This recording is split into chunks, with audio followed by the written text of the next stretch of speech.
Namo tasse bhagavato arahato samma sambuddhasse. Namo tasse bhagavato arahato samma sambuddhasse. Namo tasse bhagavato arahato samma sambuddhasse. Hope to start a new sutta today. So that is called Magandiya Sutta, which is available in the Majjhima Nikaya. I am showing the English translation of this sutta. Basically, the Magandiya mentioned in this particular sutta, according to the commentary, is a nephew of another Magandiya mentioned in the Sutta Nipata. So there are several Magandiyas available at various suttas. So this name is a little frequently known name. And one occasion there is one Magandiya Brahmin who wanted to give his daughter, her name is also Magandiya, to the Buddha, and Buddha denied it, and the parents became enlightened, and that Magandiya is there. So, and here there's another Magandiya, he is called a wanderer Magandiya. So this is a wanderer. So this wanderer Magandiya, according to the commentary, has some relationship with that previously mentioned Brahmin Magandiyas. Anyway, the point here is that in one occasion Buddha was living in Kuru country, where it is called Kammasa Dhamma is the village, and there Buddha spread his grass in the fire chamber of Brahmin belonging to the Bharadwaja clan. Now he is also called Bharadwaja Brahmin because he belongs to the Bharadwaja clan, and there's a fire chamber, and in which Buddha has spread his grass, very much like a grass mat, and on which Buddha was maybe meditating. Now basically Buddha also has spent time at various places. So commonly known places, the Jetavanarama, Purvarama, so those are the typical places we know. But some occasions are there, Buddha alone visit certain places, and he dwell with seclusion, and sometimes he purposely go there to help someone. So something like that has happened. And here this time also, according to the commentary, Buddha has gone to this particular place and trying to spend there some time just to help this Magandiya, because he has seen Magandiya has a certain potential to get enlightened, to become an arahant, but currently he is following something different, wanderers teachings that he is currently following, and but Buddha knew that he has the potential. So Buddha has went to this particular Bharadwaja's fire chamber, and he has spent some time, and then in the morning, so he went to collect alms food, and after having meals, so he has gone to a secluded place to spend in seclusion. Now at that time, wanderer Magandiya arrives to meet this Brahmin Bharadwaja. So they had a cordial discussion, and there he noticed that grass spread, and he is asking to whom that this spread of grass being prepared in Master Bharadwaja's fire chamber. So this is the exact point Buddha wanted to highlight, where he wants to have a kind of a discussion related to himself, related to Buddha, and he is making a little provision for that. And Magandiya noticed Buddha's grass spread, but he didn't know that to whom it belongs to, and he is asking from this Brahmin Bharadwaja to whom it belongs to. So there the Brahmin Bharadwaja explains that it belongs to the Buddha, and he explains many qualities of the Buddha. Typically, Tipiso Bhagava Arahang Samma Sambuddho Vijjacharana Sampanno Sugato Lokavidu Anuttaro Purisadhamma Sarati Satta Deva Manussanam Buddho Bhagava. Now these are the typical verse that we are using explaining 9 main qualities of the Buddha. So basically this Brahmin Bharadwaja give an explanation to wanderer Magandiya using same thing. So this may be a stock phrase suttas quite often use to just explain that how someone has explained about the Buddha. So they already have had a certain amount of faith in Buddha, so they are very much has gone forth, or they have strong faith, or they are the lay followers of the Buddha. And whenever they want to introduce Buddha to another person, so they give an account of qualities, good esteemed qualities of the Buddha. And here also Brahmin Bharadwaja is given an explanation to wanderer Magandiya. But anyway, Magandiya was not happy about it. So indeed, Master Bharadwaja, it is an ill sight we see when we see the bed of that destroyer of growth, Master Gautam. Now he is using a very strong word called Bhunahuno. Bhunahuno means the destroyer of the growth, who is avoiding the growth, who is stopping the growth, or who is destroying the growth. Now this is a kind of a accuse made to the Buddha, and after this is heard by faithful Bharadwaja, he was shocked. He was basically disturbed, and basically he warns wanderer Magandiya, be careful what you say, Magandiya, be careful what you say. So basically he is with good faith on the Buddha, and he heard this word from Magandiya, and he is now warning to Magandiya. He is explaining that Buddha is well recognized, and many learned Brahmins, learned householders, learned recluses have full confidence in the Buddha, and there's interesting teachings and the discipline that Buddha teach. So likewise he is explaining to a certain extent that it is not suitable to mention like that or regard like that about the Buddha. And anyway, Magandiya still maintains that view. He say, even I am in front of the Buddha, I would say the same thing, because it is available in our discourses. Now that's also interesting, because that has come down in our discourses. So they also have a book, it seems. They also have their teachings.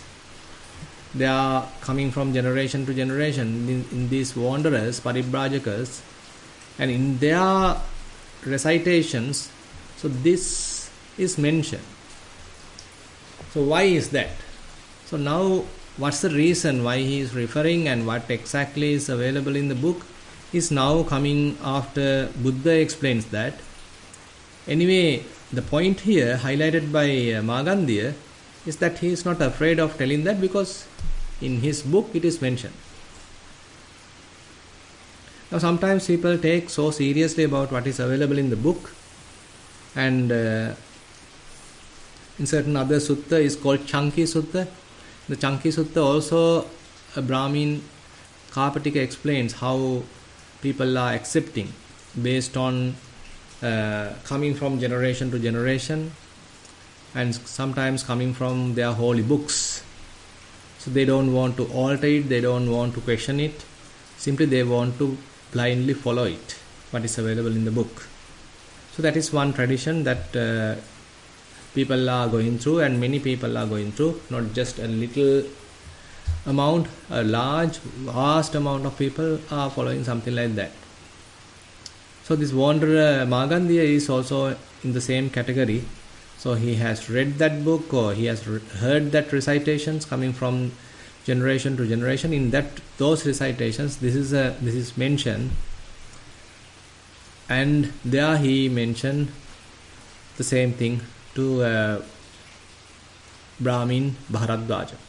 Now Buddha is listening to this whole conversation. That's another interesting point. And Buddha also is listening to the same conversation through the divine eye. Buddha is not in the presence of these people. He was in a forest grove, but he is hearing what is going through between Magandiya, the wanderer Magandiya, and the Brahmin Bharadwaja. And anyway, Brahmin Bharadwaja make a reservation. He is asking from wanderer Magandiya, so if you don't have any objection, so may I tell this to Master Gotama? So now he wants to tell this anyway, that there is this kind of an accusation regarding the Buddha coming from these wanderers. I am, as a faithful follower of the Buddha, I hope to sort of explain that to the Buddha, so that Buddha may give a proper explanation. Now therefore he is asking from wanderer Magandiya some kind of a permission to do so. And Magandiya is also telling, no problem, please go ahead and tell it. Let Master Bharadwaja be at ease. So don't worry about it, don't think about it, don't take it as a burden. So I give full authority for you to tell the same thing. Even in front of the Buddha, I will tell the same thing, because it is coming in our book. Now the whole thing was heard by the Buddha, and now their conversation is over. And then Buddha arrives Bharadwaja's place. And then where the grass was spread, so there Buddha arrives. And interestingly, Buddha immediately asks from Bharadwaja that is this kind of a conversation had happened. So that is where Brahmin Bharadwaja, I was struck, and with his hair standing on end. So basically he got goosebumps, he got really surprised how Buddha has knew the whole conversation. So maybe he also become further faithful on the Buddha, because Buddha didn't want to hide anything, and Buddha himself has heard the discussion, which is somewhat controversial. And still Buddha wants to clarify it. Buddha didn't want to go away from it or escape from it. Rather, Buddha wants to confront it. And hearing that Buddha knew everything, when he is referring the same conversation he has had, now this Brahmin Bharadwaja become awestruck. And he was quite surprised. And he mentioned to the Buddha that I really want to tell it to Master Gotama. But anyway, Master Gotama has anticipated us. So you knew that. You knew the whole conversation, but anyway, I want to tell it to you. So while this discussion is going on, now wanderer Magandiya also comes to the same place. Now that is an interesting, that it seems that this is like a drama where a kind of a discussion happened between Bharadwaja and Magandiya, and then Buddha heard that discussion by being far away through his divine eye. Then Magandiya goes away, and then Buddha arrives there and talks about the same thing to Brahmin Magandiya, and he was surprised. And when that discussion is going on, again Magandiya is arriving there. Now, after kind of a cordial discussion between these three, Buddha, Magandiya and the Bharadwaja, now Buddha immediately comes to the subject. So that means Buddha didn't want to, spend some time with something else. Rather, he wants to attack the same place. He wants to address the issue. Because this is the exact point that Buddha wants to highlight. This is the exact point why he was here, maybe aiming to preach Magandiya. Now there's a very good theme available for that. So as a result of that, Buddha immediately asked Magandiya why he is basically using the term destroyer of the growth, and Buddha himself is giving the explanation. And he is asking Magandiya, the I delights in forms, takes delights in forms, rejoices in forms. That has been tamed by the Tathagata, guarded, protected, and restrained. And he teaches the Dhamma for its restraint. Was it with reference to this that you said the recluse Gautama is a destroyer of growth? Now, Chakkunko Magandi Rupa Ramang, Rupa Ratang, Rupa Sammuditang, Tan Tathagatasya Dantang, Guttang, Rakkitang, Sangutang, Tassacha Sangvaraya Dhamman Deseti. Now, this is something that we need to clarify. So, basically, it is not that Buddha preaches Dhamma while he himself is not following it. So, basically, he has taught the Dhamma by fully comprehending it and fully practically learned it or practically practiced it. So first of all, he is mentioning that how much he has done the job. How properly, how completely he completed the job. Chakkunko Madandi Rupa Ramang Rupa Ratang Rupa Samudan Tan Tathagata Sadantang. So the Buddha Tathagata has guarded that. Guttang, he has protected that. And restrained. And he has restrained, basically Sangvarang. And then he teaches the Dhamma for its restraint. Now he is asking others also to restrain. So Buddha's faculties are, in that sense, are all restrained, already restrained.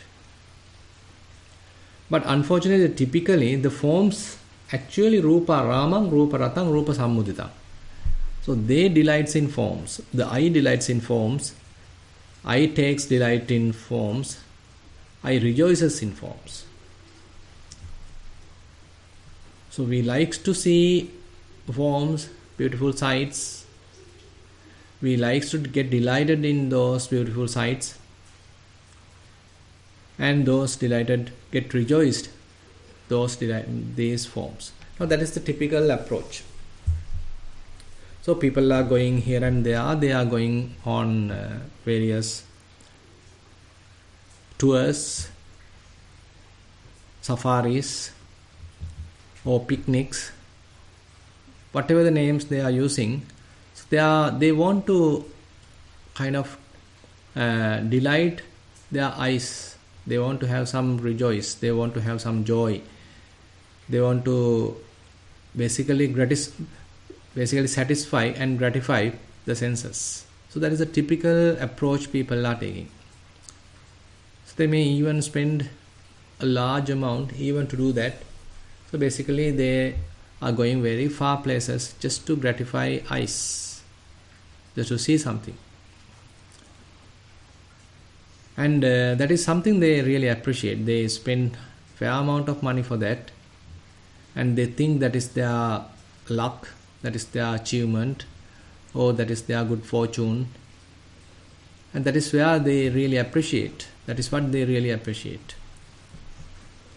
And that is how they say that they are rich. So whatever sight they want to see, so they can immediately go and see. And they may take pictures and they keep it and they start looking at it again and again, remembering it, memorizing it, again and again visualizing it. So now these things are typically going on. But Buddha mentioned that has been tamed by the Tathagata. Now he has tamed it. Tan Tathagatasya Dantang. And he has guarded, he has Guttang and Rakkitang, he has protected it. Sangutang, and he has restrained it. And he teaches the Dhamma for its restraint. Now he is asking others, to his followers also, to do the same thing. Now he is asking the point, was it with reference to this that you said the recluse Gautama is a destroyer of growth? Now he is asking the question now. Now when this Wanderer Magandiya is answering, it was with reference to this Master Gautama that I said the recluse Gautama is a destroyer of the growth. Why is that? Because that is recorded in our scriptures. Now we can see, so this is the exact point why Magandiya wants to use that term, some abusive type of term, phrase, and Buddha exactly pointing out why he has used that. He is asking the question, giving the answer, and he simply have to say yes or no. Now, in a way, the way he is questioning, the way the Buddha is questioning, also highlights, in one sense, in Magandiya, that Buddha knew that. It is not that Buddha wants to know from Magandiya, rather he know that exactly something like this they have meant, and now simply Buddha wants to pass that message to Magandiya, that he knew that context.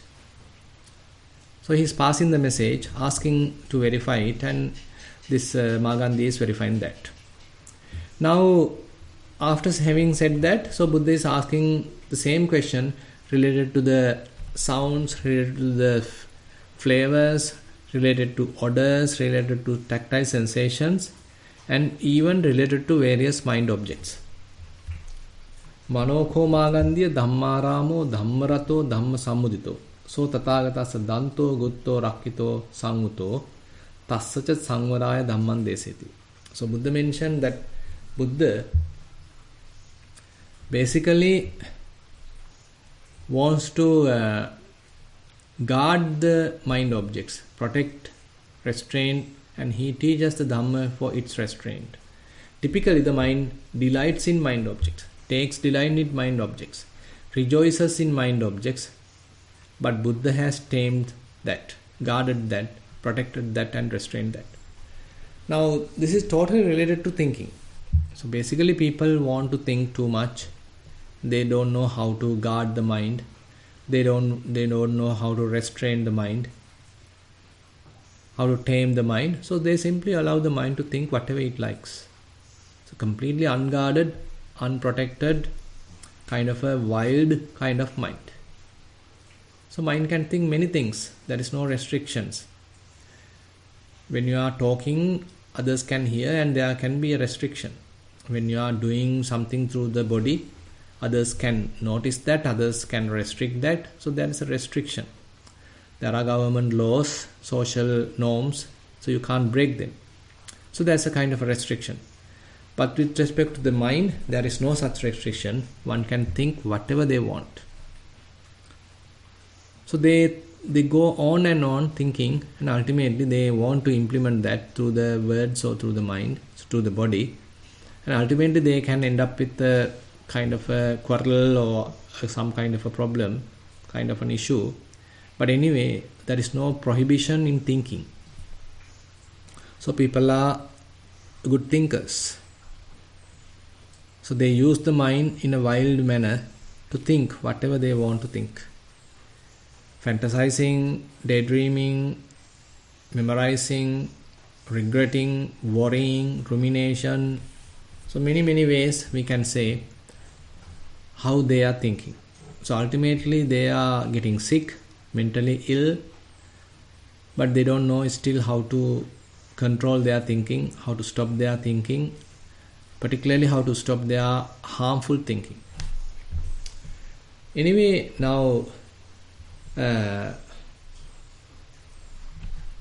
this is not only the place that Buddha teaches guarding of the senses, restraining of the sense faculties. So restrainment of the sense faculties actually is one part of the Bhikkhu Vinaya. So if we consider the Bhikkhu Vinaya, the discipline to the monks, nuns, there are mainly 4 categories comes under the Sila. So Indriya Sangvara Sila, guarding of the senses, is one of that. Patimokka Sangvara Sila, that is the adhering to the rules mentioned in the Patimokka. So that is another part. And then what we call Ajiva Parishuddha Sila, maintaining the good livelihood, is another part. And then when one is using various requisites, maintaining vigilance is another part. So likewise there are 4 parts. Pacche Sannisiddha Sila, Indriya Sangvara Sila, Patimokka Sangvara Sila. Likewise there are 4 parts into the monk's Sila. Now it doesn't mean that the lay people don't need to restrain their senses. But whoever wants to have some growth in their spiritual side has to have this kind of a restrainment. So that's what we are going to explore. Why is it so important? And again in the Dhammapada, Buddha mentioned Chakkuna Sangvaro Sadhu, Sadhu Sotena Sangvaro, Ghanena Sangvaro Sadhu, Sadhu Jivhaya Sangvaro. So all the names are there of the 5 faculties that one has to restrain eye, one has to restrain ear, one has to restrain the nose, the tongue and the body. And then Manasa Sangvaro Sadhu, Sadhu Sabbata Sangvaro. So Buddha highlights that one has to tame, restrain the mind also. And it is good to restrain everywhere. Sabbata Sangvato Bhikkhu Sabba Dukkha Pamunchati. Only when one is well restrained that one can be completely free from suffering. Now this is also an interesting point, that the restrainment appears like kind of a suffering, because we are putting a restriction. Now when one is going through certain precepts, it's a kind of a restricted environment. So you are not allowed to use whatever you want. If you want to go through a music, if you want to listen to music, if you want to see a film, so that is not basically allowed. Not even allowed at the 8 precepts level. Nachcha Gita Vadita Visuka Dasanamala Gandha Vilepana Dharana Mandana Vibhusanathana Veramani. So this is a kind of a precept available in the 8 precepts, available in the 10 precepts. So that means kind of a restriction is there. So typically people want to enjoy senses, gratify senses. But when it comes to the sila, to the morality, so there's a certain amount of restriction. So people find it quite difficult. Now that is the theme why Magandiya is trying to defend. So these senses are there to gratify. These senses are there to use, so that one can enjoy senses. So using the eyes, one can see beautiful sights, one can enjoy. Through the ears, one can listen to beautiful music, one can enjoy. Through the nose, one can enjoy various fragrances. Through the tongue, one can taste various delicious food. Through the body also, one can touch someone you really like or something that you really like, and one can enjoy. And through the mind, you can think whatever you want and one can enjoy. The enjoyment, pleasure principle. Now these are the typical way that in this Kama Loka, in this sensual world, we are trying to do, and that is what being encouraged, and that has become the main objective of our living. How much we can enjoy our senses, how much we can satisfy our senses.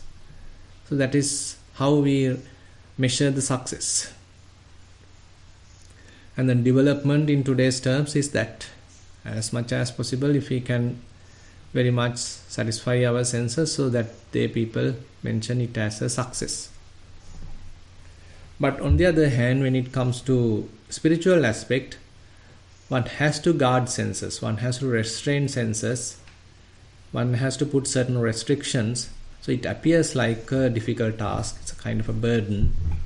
It's very much like we are prohibiting or restricting the enjoyment. Therefore, it is mentioned by Wanderer Magandiya, so one is destroying the growth. In another sense that we can say, when one is restricting all these, basically a certain amount of control is happening, certain amount of hindrance is also happening to the so-called growth. So what is growth? So one can say, okay, growth is kind of the growth of the population. So there may be a kind of a restriction. Maybe how one is basically stopping in certain association. So kind of a restriction to the growth. So if one is somewhat satisfied with something little, so they don't want to buy so many things, so that people don't have to manufacture so many things. They don't have to endlessly find greedily about so many things. Then one can say it is a kind of a hindrance to the growth. If the economy is well open, if people have so much money, they can buy, they can import so many things. So as much as possible they can buy. The buying power is there.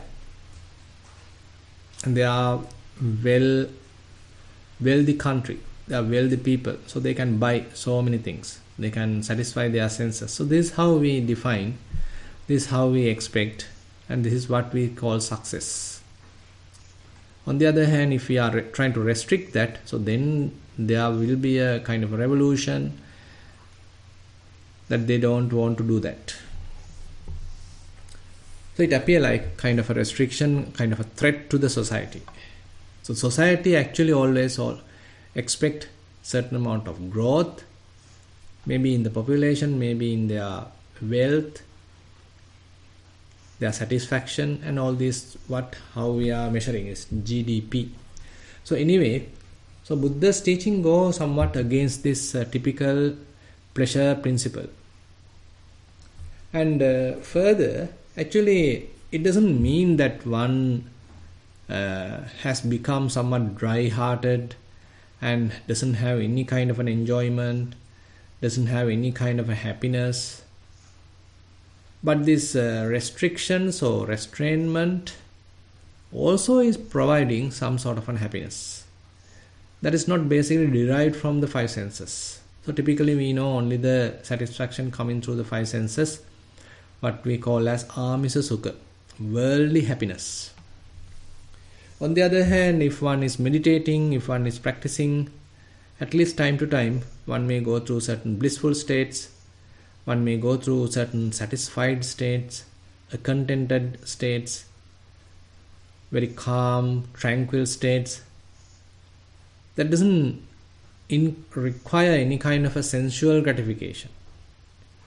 That sort of a satisfaction is completely different from the worldly type of happiness. So the enjoyment is entirely dependent on your practice, and that happiness is away from or free from the faculties.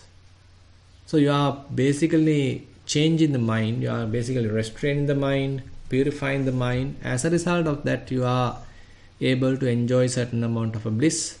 That is why we call it as an unworldly kind of a bliss, niramisa piti. So most of the people even don't know that. They don't even heard about it. They haven't even heard about that such happiness is available for human beings. So what they know is only that the happiness derived through the senses only available. So they want to satisfy their senses, gratify their senses. But apart from that, there is a kind of a happiness available which is far more superior. So they don't even heard about it. Now, actually, in certain suttas, Buddha basically explain more detail why they people want to have kind of a restriction. So there are interesting phrases like he's explaining to King Ajatasattu how this kind of a restriction, this kind of a restrainment, sense restrainment can lead to a kind of a blameless happiness, what we call as abhyaseka sukha, kind of a unblemished kind of happiness, because you are maintaining a very purified mind. You are not using your senses to sort of blemish the mind, not going to pollute the mind, not going to tarnish the mind. So mind is kept as much as possible fairly purified. So typically our minds are already with taints, with kind of stains, with defilements, so already polluted. So the path is very much like towards the purification. So as much as possible one is trying to purify the mind.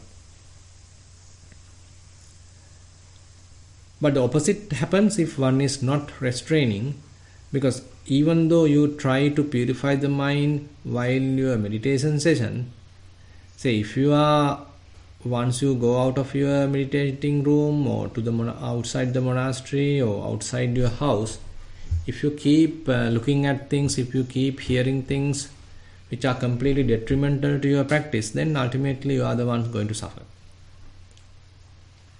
Therefore, we need to see how we can protect our practice, how we can guard our practice. Through the practice we are trying to purify the mind. So how are we going to sort of support that during the whole day, during our daily activities? So otherwise it's quite difficult to do that, because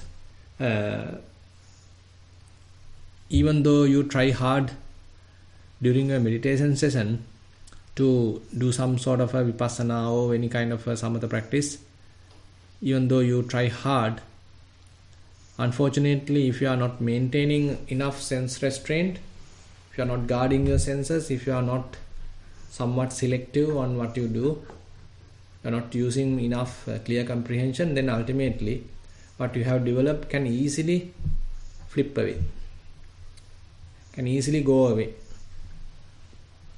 So that's why we need to little concern as the followers of the Buddha. So it is not mere practice is enough.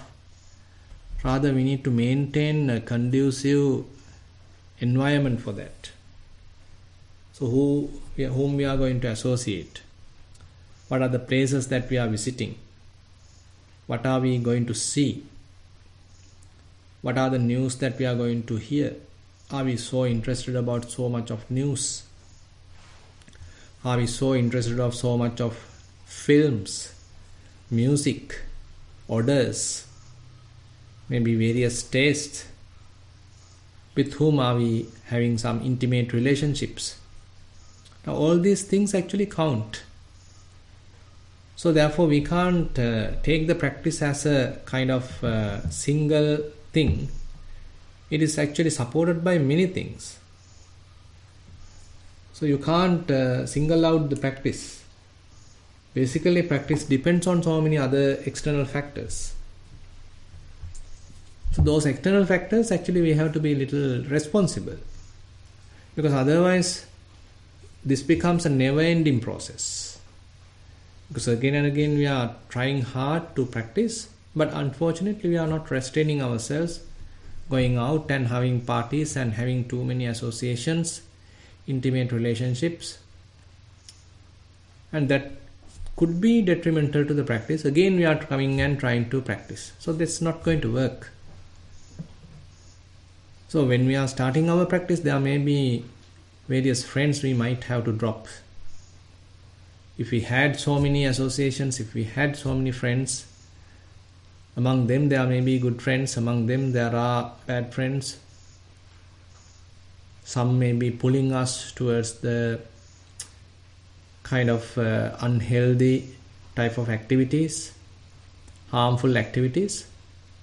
And we need to sort of verify, we need to distinguish whom are the good friends who are supporting the spiritual path, whom are the people who are simply sort of promoting the worldly living, going through the on and on samsaric cycle, always promoting sensual gratification.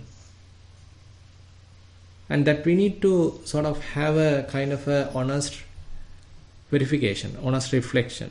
And accordingly, sometimes we may have to even discard such relationships. If we are to go in a more dedicated manner in our spiritual path. Otherwise, it's not going to work. And if you can remember, in the Sabbasava Sutta, there is one area called Samvara Pahatabba, where one has to abandon the taints, abandon the fetters, abandon defilements through restraint. So even for nobles. Now this doesn't mean that only the worldly people who want to become nobles, they have to restrain. But even the nobles, Buddha say, okay, you got to restrain. So that's why the term Seker. Seker is a trainee. He's training himself. He's restraining himself. He's training further in the path. One may be a Sotapanna, stream winner. One may be a Sakadagami, one's returner. One may be an Anagami, non-returner. But still Buddha say, you got to restrain. You are not yet an Arahant. Still the asavas are there. Influxes are there. So whatever defilement that you have defeated, so don't allow it to arise again. So if you are heedless, if you are not restraining yourself, so those dropped defilements, those depleted defilements can arise again. So that has even recorded in certain suttas, how certain monks have sort of went through a downfall. They were good in their practice, they were able to achieve something. They are even giving instructions or they are preaching, but they may go through certain unsuitable relationships and ultimately even disrobe. So those incidents are even recorded, certain cases are there. And even certain bhikkhus had abhinya, even the very strong psychic powers, and they were flying through the sky. And they have heard a woman's songs and they decline from the sky, completely downfall into their spiritual path. So this is a kind of a critical area. Sometimes we neglect. We think, okay, every time I need to meditate, always I have to be mindful. So that is there, that is true. But on the other hand, if we are not careful about what we are associating, what we are doing through our senses, so that can be another strong area that we need to consider. So that's why Buddha mentioned, if you have to see something, now try not to take the certain signs which are promoting defilements. Chakkuna rupan diswa na nimittak gahi hoti. Nanu byanjanak gahi. Assume that you couldn't restrain your eye, all of a sudden something was seen. And you are going through a certain path on the road and you have to see something. You couldn't restrain. Immediately it has happened. Now Buddha say, okay, don't look at too much about it. Don't find details about it. Don't go through all the subtle details. If your mind is so interested about those things and trying to get delight about it, then you will be in trouble. Because again, the unarisen defilements can arise. And arisen defilements can further grow. And mind become completely bewildered. Again, completely you become blind. Completely unrestrained. And even the transgression can happen. So that's why Buddha again and again highlights the importance of the sense restraint. But anyway, Magandiya, according to Magandiya's book, this is not what they accept. They want to satisfy senses, gratify senses, and whoever says to restrain senses, they consider him as a destroyer of the growth. So we'll see what else that Buddha has to teach Magandiya on next week. So with that, I like to conclude today's Dhamma discussion or Dhamma sermon, Sutta teaching. Now I like to open the session for questions. Thank you, Bhante. Sadhu, sadhu, sadhu. Also, Bhante, it sounds like there might be some internet connection issues a little bit today. Yes. I am sometimes experiencing a power cut. At that time, I have a signal booster because we have very poor internet facility, kind of a reception. So sometimes during the power cut, so those facilities get restricted. So I get a kind of poor connection at that time. I hope now things are back to normal. Is it? Yeah. Yes, it sounds much better now. Okay, great. Okay. So yeah, if anyone has any questions, feel free to raise your hand or send them via the chat. So maybe today's topic could be quite straightforward and related to the morality. So if you have any question, you can ask. Yes. All right. I'd like to invite Yashan. Give me a mute.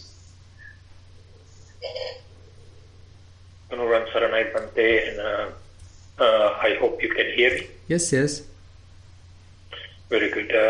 So, particularly, I wanted to sort of, I think there are monks and maybe nuns listening to this conversation as well as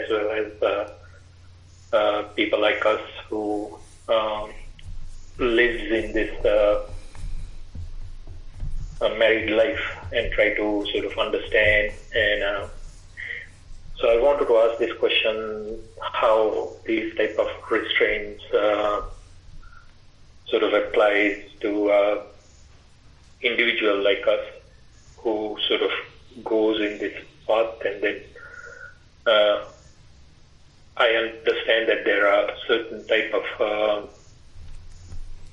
needs for homes.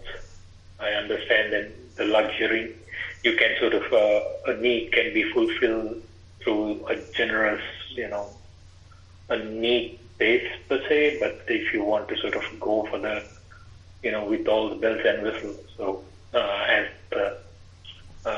even selecting a motor vehicle for day-to-day transportation. And these are, of course, the material aspect. Those aspects also happen, so you sort of think about it, this is what I need, and I have enough wealth, and should I buy this, that, the other. So in that context, my question is, in that context, what are your thoughts for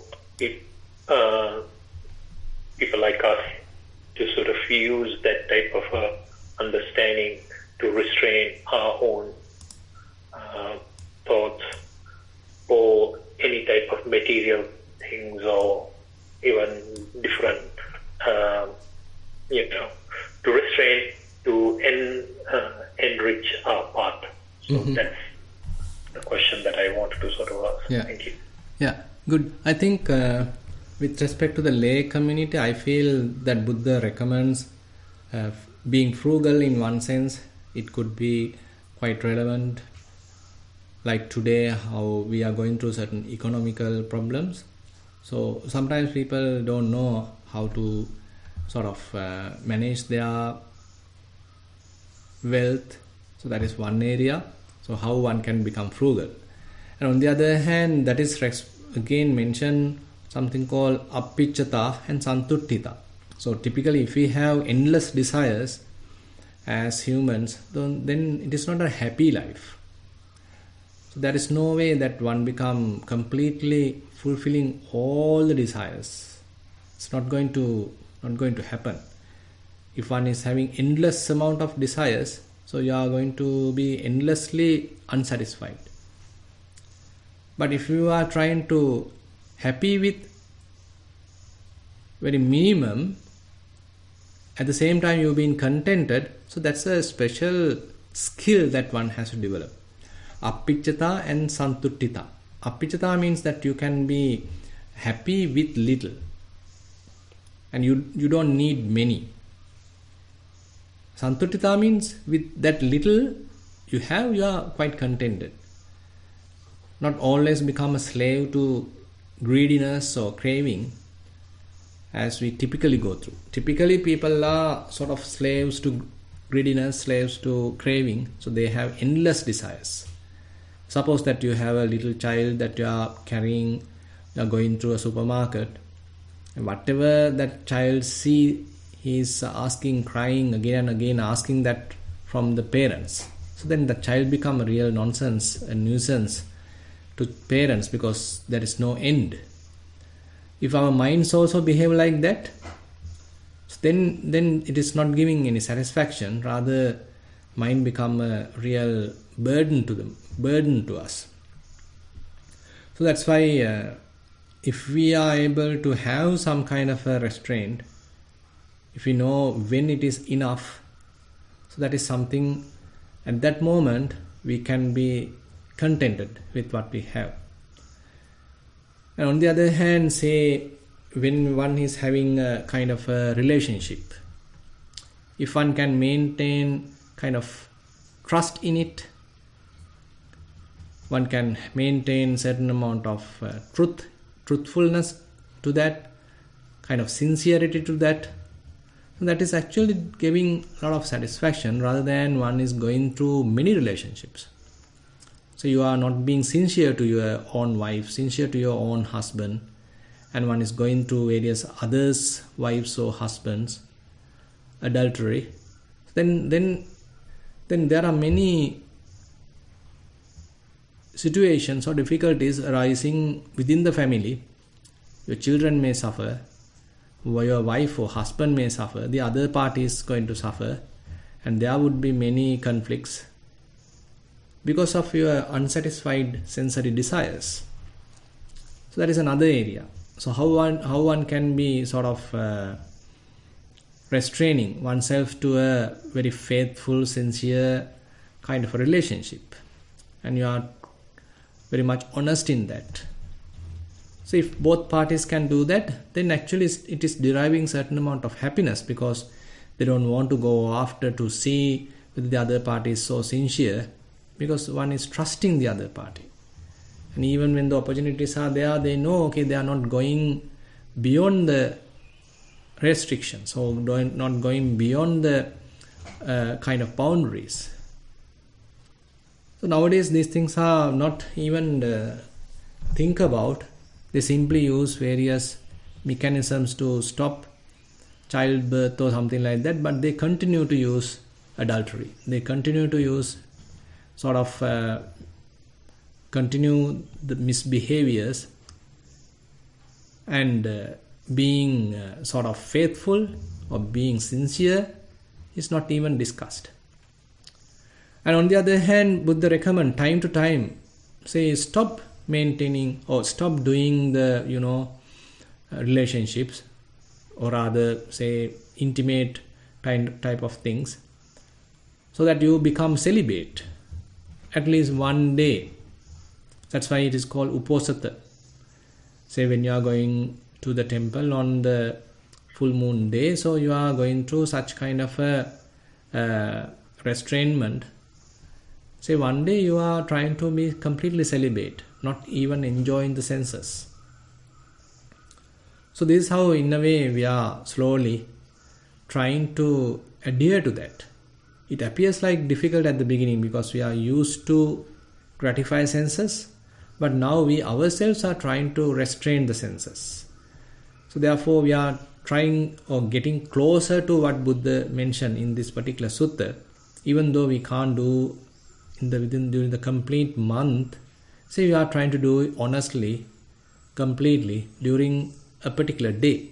Maybe it's a full moon day, maybe the day that you visit the temple, or maybe you decide, okay, on this day I am going to meditate totally, I am not involved with any kind of a sense gratification. So these are the things actually we can see whether we have the potential. And we as human beings, we don't need to be a victim of our senses every time. Rather, there could be another type of happiness available. So that is depending on that our restrainment. So that depends on our practice. So more we are successful in our practice, more one can become more contented. So having contentment is the wealth. That's why now one is going to a different domain, santutti paramandana. Not that the amount of material wealth one is having, rather how much contentment one is having. So you can see how our terminologies, our norms are changing. So typically we think, okay, how much material wealth I have, how much money I have in the bank account, how many wives I have, how many cars I have, how many lands I have. So this is how we typically measure GDP. So how about including certain spiritual factors to that? How about including, say, mental satisfaction to that? So that is also something that we need to discuss. So that's why nowadays people are coming up with this, and they are talking about mental well-being, and not only the physical well-being. So they are talking about mental well-being. So when it comes to mental well-being, actually, we have to think about these lines. So how you are maintaining a good relationship, how you are maintaining mental culture, how you are maintaining kind of an inner satisfaction, inner contentment, and what are the factors causing that. So basically, in that sense, there are things that we can discuss, and Buddha, that's why mentioned to the lay followers in general, Kamesu miccāchārā veramani sikkhapadan samadhiyāmi. In the 5 precepts, the third one, say one is not getting involved with sexual misconduct, and one is not going to too much luxurious things when you are coming to the 8 precepts. Say, what's that? Uchchāsayana mahāsayana veramani. So there are kind of a little restriction is there. So you are not going to gratify senses by using various too luxurious kind of chairs, beds, etc. So that can actually take you to a sort of an indulgence, kāmasukkallikāmyoga, satisfaction of the senses. That's why we need to little measure these things. I am not saying that immediately we can do everything, but we may have the potential to try these out. We can start maybe one day, how I can restrain myself one day, maybe then 2 days, maybe then 3 days. So likewise, we are sort of strengthening our inner qualities without being a victim to our sense desires. So that's what I like to share with you. Yes, thank you very much, Bhante, and I understand. I also, so with this journey, listening to different type of sermons from you and Venerable Dhammajiva as well, and I have sort of come to that realization. The 5 precepts. There was a time that I was not even focusing on that, and then to realize how to adhere to the 5 precepts to the fullest, and be very conscious about it as well. And then, so these kind of the journey that I have sort of used to build this path, and then, but there are certain times that I think we as lay people, we sort of think about, is this enough, or should there be more, and how to sort of navigate this path, thinking about the aspect of children as well. So that's the reason why I asked this question from you, and because I think for us as the lay people, like we have that type of a desire and how to sort of contain it. But I didn't want to sort of make it there was a time that I was trying very hard denying things, whereas now it has become through that understanding, asking the question from myself or asking the question from the family, is it necessary for us to have it? Why not this? So in that kind of context that I asked the question, so I think you have answered very well for me to sort of understand that. So thank you so much. Yeah. So at the same time, actually, I like to add that now as we are growing in the practice, So Buddha takes us to another area, so what is called the Indriya Bhavana Sutta in the Majjhima Nikaya last sutta. So now today's sutta actually talks about fair amount of restrainment. It appears like we are not supposed to use our senses. But on the other hand, when it comes to Indriya Bhavana Sutta, even when one is using the senses, so there are possibilities once we develop to some extent that one can have some amount of control on one's mind, basically. Say once we see something through our eyes, if mind get agitated, and one may have the capacity to quickly return back to that equanimous state, unentangled state or relaxed state, equanimous state, kind of a friction-free state. So how quickly we can return. So that depends on the practice. That means at the beginning we can't do that because we are so vulnerable, hindrances are so powerful. So that's why we need certain amount of restrictions or restrainment. But later that a certain amount of inner strength is developing, so that as a result of that, one can quickly return back to that uninvolved, unattached, non-grasping type of mental state that becomes available to oneself. So therefore it doesn't mean that we have to stay every day on the same level. So there are many vipassana related supports on the way that we are getting. And there may be even further, there are situations even we see something, still mind doesn't want to get involved.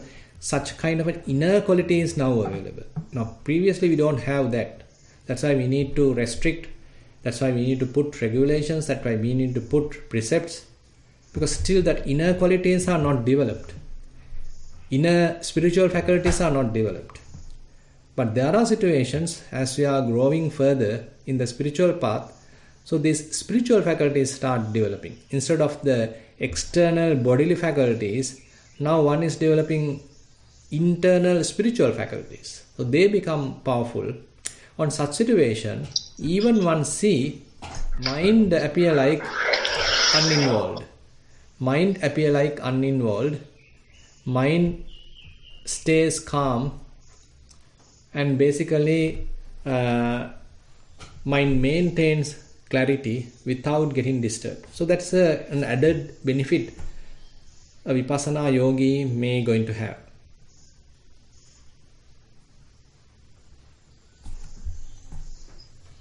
Thank you, Bhante. Yeah.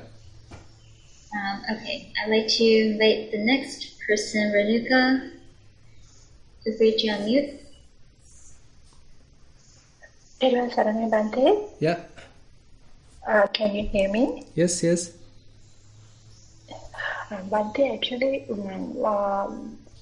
while I was listening to you, I was thinking, now we as lay people or just a normal people living in this world, we as Buddhists, we like to follow the 5 precepts, at least.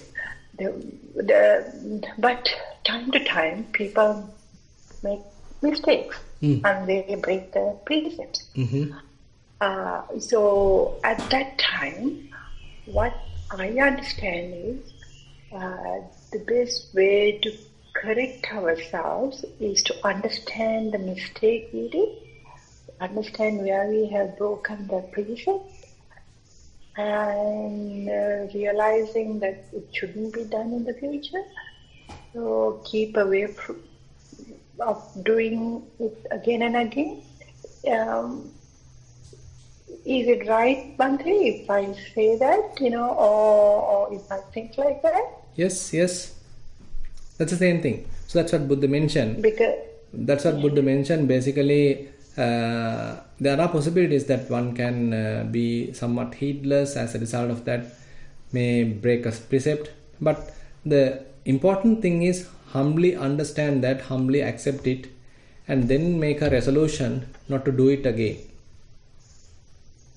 Then only be the growth. Yeah, actually, the other day I was talking to one of my children, and they are not people who are meditating or doing anything on the path, but I'm trying to tell them, if you make a mistake and if you understand that it was wrong, and it's best for you to keep away from that. So this is what the good for the society and good for everybody. So I was thinking whether I have done the right way of telling them, because if you say not to do it, for them to restrict, sometimes children won't listen, if you say don't do that, they won't listen, but they can come up with so many excuses, okay, I did it because of this, but I was trying to tell them, think about in your side, and if you have done something wrong, so you correct yourself, not the other person. So while I was listening to you, I was thinking, whether that is how we can help others and help ourselves too, Bhante, in this world, when we are living in this world. So that is what I want to, just to clarify whether my understanding and my advice was right. Yeah, correct. Basically, we have to use some strategical ways how to communicate to children or to any others. So, Buddha also mentioned, put yourself onto their shoes and see what happens if you go through this kind of situation. Now, say you want to abuse someone, you want to blame someone. At that moment, if someone is blaming you, how you going to feel like? So, likewise, we can simply put ourselves into the situation, we can put their shoes and see how we might face it. So likewise, we can use various similes, various strategies to restrain ourselves to become a good person. And on the other hand, there are instructions that Buddha mentioned. Say before, rather than mother coming and telling or father coming and telling not to do, rather, Buddha mentioned, okay, you yourself take the responsibility. Before you do something, just reflect. Just reflect whether is it useful to me, whether is it useful to the others, or is it harmful to me or harmful to the others. So if the answer coming like, yes, it is useful to me, it is useful to others, okay, you can continue your task. If not, please drop it. And in between also you can reflect. Now you are continuing the task. So in between also you do a honest reflection. So I am doing a particular task. Is it useful? Is it useful to me? Is it useful to the others? Or is it harmful to the others? Now if you found it is harmful, okay, now better stop it. At least now you better stop it. No, if you found yes, it is beneficial, it is useful to me, it is useful to the others, okay, you can continue. And then Buddha mentioned, okay, now you have completed the task. And after completion also, Buddha says, okay, you got to do the same reflection. Check what I have done is completed, and is it useful to me? Is it useful to the others? Or harmful to me or harmful to the others? Paccavekkhitva kayena kammam katabba. So, using the body, using the words, using the mind. So Buddha asks us to apply this kind of a verification, an honest reflection, and it is basically depends on the individual. It's not that Buddha coming and telling or putting a restriction, or it is not the parents or teachers coming and putting the restriction. So we ourselves do a kind of a honest reflection, a kind of a mature way of doing things. We can't say that everybody is capable of doing that because most of the people are, desire bound or desire driven, craving driven. And another area is the development of the mindfulness. Because when one develops mindfulness, that impulsive reactions become fairly restrained. Say, one is not trying to restrain oneself for the sake. Rather, in a different approach, you are developing mindfulness. As much as possible, you are trying to be in the present moment. As much as possible, you are trying to investigate the present moment phenomena. So, you are developing the mindfulness plus clear comprehension. So, an added benefit is there. where you are now gain certain amount of moral shame and moral dread. So one important result of the development of mindfulness and the development of clear comprehension is the availability, or is the growth of the moral shame and moral dread. So you are now coming to the arena of the restraint, or now you are coming to the arena of the morality. But you started with meditation, you started with mindfulness practice, but you can get into it, automatically paves the way towards the morality. You can refer one interesting sutta called Sati Sampajanya Sutta, available in the Anguttara Nikaya. So there Buddha beautifully mentioned how mindfulness and clear comprehension leads towards moral shame and moral dread, which leads towards that restrainment, basically onto the morality. Yeah, Bhante, in that case, actually, for somebody to understand that he was wrong, the genuinely wrong, to that clear comprehension or mindfulness should be there, isn't it? Definitely. Yes. Yeah, otherwise we always point the other person wrong, and we always find fault in others. Correct. But never think of finding fault in ourselves, isn't it? Correct. Thank you, Bhante. Thank you very, very much. And Thero Saranai. Yeah, Thero Saranai. Right, thank you. I will turn the Chitta Devi for the next question. Yes, thank you, Jennifer.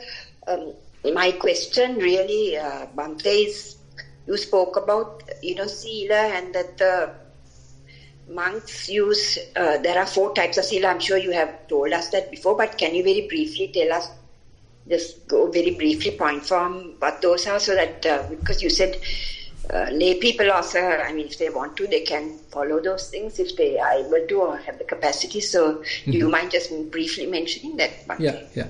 So first one, we can say the Patimokka Sangvara Sila, so the precepts. So as monks, we basically have, as Upasampada monks have 227 rules, and that is the main primary kind of monastic code. So whatever the precepts listed down there, so one has to follow that, what we call as the Patimokka Sangvara Sila. So for you, we can say, okay, the 5 precepts or 8 precepts or 10 precepts. So that is what the Patimokka Sangvara Sila for us. And then the second one, we can say the Indriya Sangvara Sila, what we discussed today. So restraining one's faculties. 6 sense bases. 6 sense bases, guarding one's base, 6 sense bases. So there is no restriction as that only the monks have to guard that. So we discussed today, okay, whoever practitioner, either monk or layperson, he has to do the same thing if he wants to get some result. So restrainment of the faculties. Yes. So that is the Indriya Sangvara Sila. And then there is the Pacche Sannissita Sila. Pacche Sannissita Sila is where, so now there are various requisites that you are using. Say you are using alms, you are using food, you are using clothes, that is the robes for monks, and you are using the senasana, the dwelling places for monks, and you are using the medicine. So whenever you are using all these basic requisites, so Buddha mentioned, okay, you need to do a reflection. For what purpose am I using this? Am I using the correct amount, or am I indulging with it? So am I getting any kind of a defilement around these requisites? Say for example, you got a very beautiful car, you got a very beautiful house. Now you can indulge with it. You can even criticize another person, and you can simply put yourself very up. You can be conceited because you have that. So all these requisites, how are we going to use so that we are not harming our spiritual qualities? So how are we comparing our requisites with another person? And if we can say, okay, my requisites are the best ones, I am the superior, and you are very unlucky, that's why you don't have all these things, you are an inferior, you are a downcast. So one can say so. I mean, so the wealth can become a cause of developing defilements. But on the other hand, if one is careful, if one is using the honest reflections, so why am I using food? For what purpose? Why am I using clothes? For what purpose? Why am I using a particular dwelling place? For what purpose? And why am I using medicine? For what purpose? So likewise, you know that on the poor days that people know how to do their reflections. So these reflections help us to avoid, minimize defilements, and again to know the proper amount. So those kinds of things are there. So that is called Pachaya Sannissita Sila. And then, then the last one is called Ajiva Parishuddhi Sila. So as monks, we are not allowed to do several things. Now say for money, giving medicine, for money, reading the horoscope, or for money, doing the fortune telling, forecasting, any kind of,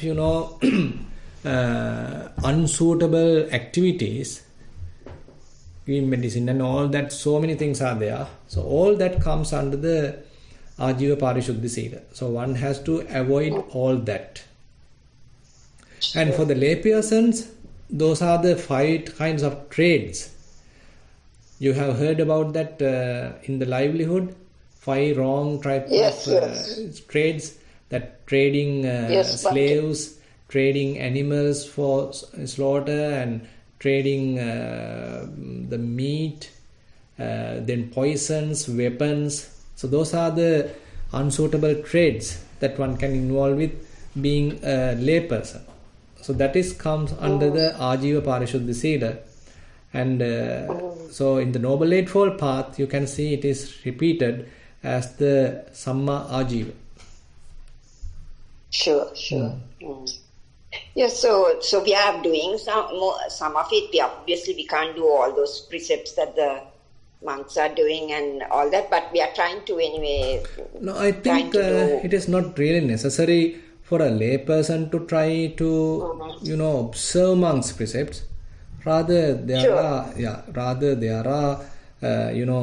we can compare, as we are doing right now. So, what are the Indriya Samvara Sila that I can adhere to? What is the precepts wise? What are the things I can adhere to? So, what are the with respect to my own requisites? How I can use so that it is more conducive for my practice?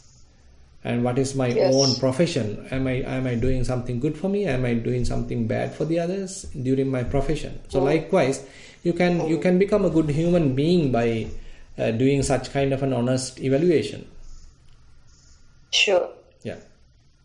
Yes, that's fine, Bhante. Thank you. Yeah. You have sort of touched on that before, but it's nice to get refreshed, Yes. For you to refresh our memories. So thank you for that. Also, just a comment that, the previous question, the Buddha also encouraged people out of compassion to bring it to the attention of somebody, out of compassion. He did it also, Bhante. If someone was doing something that should be done, right, or whatever, out of compassion, he used to encourage. I mean, he did it himself and encourage others also, and at the same time, as you said, is it the correct time? Is it beneficial for both and so forth? So I think that's not a bad thing, no, Bhante? Not at all, yeah. Yes. So there are people, especially So Buddha mentioned that there are people, while they doing good, so they encourage others also to do the good. That is something Buddha appreciate. Exactly. Yes. That's okay. Thank you for that, Bhante. Okay. Okay, thank you, Bhante. I just sent you another message that came through the chat. Hopefully my pronunciation is okay, Bhante. Oh, I see. Reverend Sir, Sarai. What thoughts get added onto Bhava? Sorry? Yeah, okay, I'm trying to read it. Yes. Okay. What thoughts get added on to Bhava? What thoughts don't for a lay person? Thank you very much. Bhava. I don't know why the term bhava comes here into the picture. Bhava. What thoughts get added onto bhava? Would this person like to unmute and maybe ask the question directly? Don't know, someone has raised the hand. Darshika has raised the hand. Probably she can explain her question, or I don't know whether...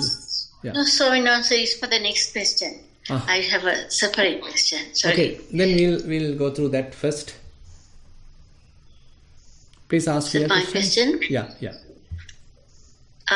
So I want to know whether equanimity, upeksha, and the middle path is the same sort of, but there's a subtle difference. Is it a stage where as you develop? Yeah, and the equanimity is a very narrow term in that sense. Say one can say you have equanimity, say equanimous feelings is one area. Yes. But equanimity is even more broader in that sense. Say you are being equanimous, you are maintaining a equanimous mind, even when say life's going through up and down, you are trying to be equanimous. So then it become more broader than the typical equanimous feeling. And the middle path even is more, say, advanced in that sense. Equanimity is part of it, but the middle path is a complete practice, we can say. It consists of the Noble Eightfold Path and the Patissamuppada and that sort of the basic teachings of the Buddha. So we can say middle path comprising of all those. What are all those? What would you take? Say the Noble Eightfold, the Four Noble Truths, we can say. And, so the middle path. Sometimes Buddha mentioned as the Patissamuppada, Idappacceta.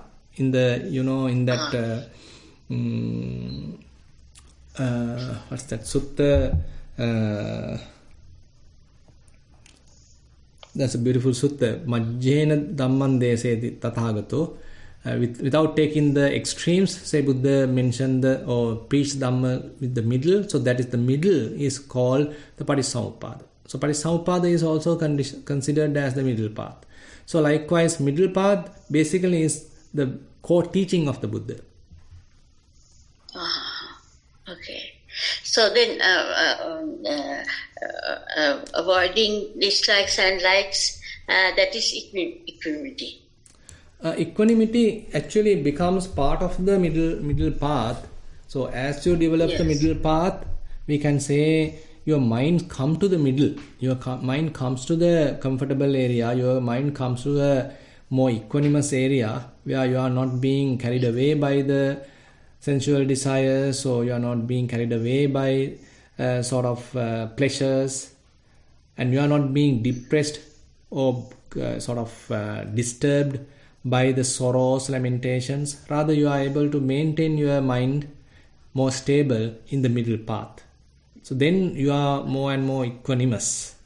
So equanimity becomes a kind of what you call a noble enlightenment factor, upekka sambojjhanga, in that sense. So therefore, as one is developing the path, equanimity becomes one of the available spiritual quality for oneself. Right. Thank you. Thank you very much, Bhante, for the nice explanation. Okay. Thero Sannai. Yeah, Thero Sannai. So, Jennifer, I can't really understand the context of this question. So, what thoughts get added onto bhava or bhava? I can't understand what he or she is asking. Yeah, I sent a message to the person to see if they'd like to unmute and ask the question, but I didn't get a response back. Or if this person would like to clarify via chat, please do. Do you have any questions on your side, Bhante? No. Okay. I will give this person my email address as well in case they'd like to follow up via email. But I believe that's all of the questions for today then, Bhante. Okay. Then we'll wind up the session for today. So we have spent 1.5 hours, and we were able to discuss some Dhamma and listen to a Sutta teaching. So with that, we were able to accumulate some merit. We share these merits with the celestial beings and the past relatives and whoever in need of merits. And we wish these merits help us also to have for us the capacity to follow the Buddha's teaching. And let's recite the traditional verses. Ettavata hehi sambatang punya sampadang sabbe deva anumodantu sabba sampatti siddhya. Ettavata hehi sambatang punya sampadang sabbe bhuta anumodantu sabba sampatti siddhya. Ettavata hehi sambatang punya sampadang sabbe satta anumodantu sabba sampatti siddhya. Akasattha jabummattha deva naga mahiddika punyantang anumoditva chirang rakkhantu sasanang. Akasattha jabummattha deva naga mahiddika punyantang anumoditva chirang rakkhantu desanang. Akasattha jabummattha deva naga mahiddika punyantang anumoditva chirang rakkhantu mamparang. Idang vo ñātīnaṁ hotu sukitā huntu ñātayo. Idang vo ñātīnaṁ hotu sukitā huntu ñātayo. Idang vo ñātīnaṁ hotu sukitā huntu ñātayo. Imina punya kammena māme bāla samāgamo satang samāgamo hotu yāva nibbāna pattiya. Imina punya kammena māme bāla samāgamo satang samāgamo hotu yāva nibbāna pattiya. Imina punya kammena māme bāla samāgamo satang samāgamo hotu yāva nibbāna pattiya. Sadhu, sadhu, sadhu.